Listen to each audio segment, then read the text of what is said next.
안녕하세요. 한동화의 생생별곡입니다. 오늘의 주제는 아보카도입니다. 아보카도는 흔하게 접할 수 있고 맛도 좋고 건강에도 도움이 된다고 알려져 있어서 많이들 먹고 있습니다. 그런데 개와 같은 애완동물에게는 아보카도를 먹이면 안 된다고 알려져 있습니다. 아보카도에는 독성 물질이 있기 때문입니다. 그렇다면 사람에게는 안전할까요? 아보카도에는 퍼신이라는 독성 물질이 있습니다. 퍼신은 일종의 식물성 화학물질로 개 등의 외환동물 등에게 아보카도를 먹이면 심근괴사로 생명에 영향을 미칠 수 있다는 것도 바로 퍼신 때문입니다. 기타 일반적인 가축 등 거의 모든 포유동물뿐만 아니라 특히 새에게는 보다 쉽게 아보카도 독성을 일으킨다고 알려져 있습니다. 잘 익은 아보카도의 경우 퍼신은 과육에는 소량 존재하지만 반면에 잘 익었을지라도 껍질에는 상당한 양이 있고 가운데 있는 단단한 씨에는 다량이 존재합니다. 아보카도 식물의 잎에도 상당량이 함유되어 있습니다. 개에게 과육 부분을 소량 먹여도 되지만 껍질이나 씨앗을 먹이면 안 된다는 것도 바로 이 때문입니다. 그런데 외환동물의 경우와 달리 아보카도는 사람에게는 별다른 문제를 일으키지 않는다고 알려져 있습니다. 한간의 사람은 퍼신에 대한 저항력이 있다고 하지만 사람에게도 그렇게 안전한 것 같지는 않습니다.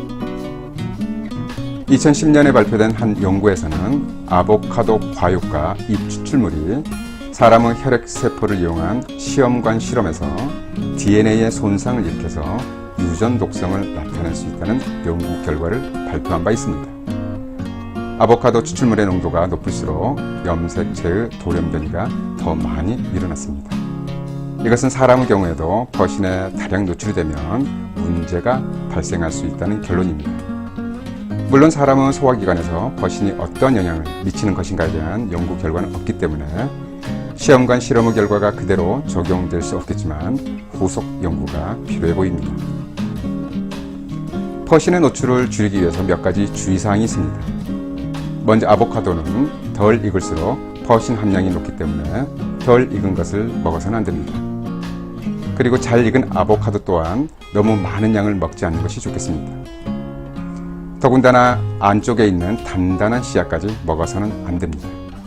누가 씨앗까지 먹을까 싶겠지만 실제로 많은 인터넷 자료를 보면 최근에 씨앗까지 먹는 경우도 많다는 것을 쉽게 확인할 수 있습니다.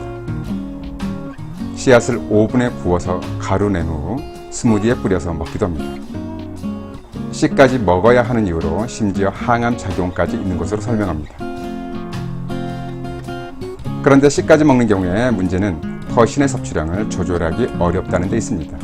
어느 정도의 양을 얼마 기간 동안 먹어야 안전한지 등에 관한 연구 결과가 없습니다. 중요한 점은 퍼신은 농도에 따라서 암세포뿐만 아니라 정상세포에도 독성이 있을 수 있다는 것입니다. 아보카도를 먹어서는 안 되는 사람들이 있습니다. 평소 라텍스 알레르기가 있는 사람에게는 알레르기 반응을 쉽게 보입니다. 라텍스는 고무를 만드는 재료로 고무장갑이나 매트리스 재료로 많이 사용되는데 고무나무와 아보카도가 동종 항원으로 작용하는 것 같습니다. 그리고 항응고제인 와파린의 효능을 떨어뜨리기 때문에 항응고제를 복용 중이라면 섭취를 금합니다. 혈전이 생길 수도 있습니다.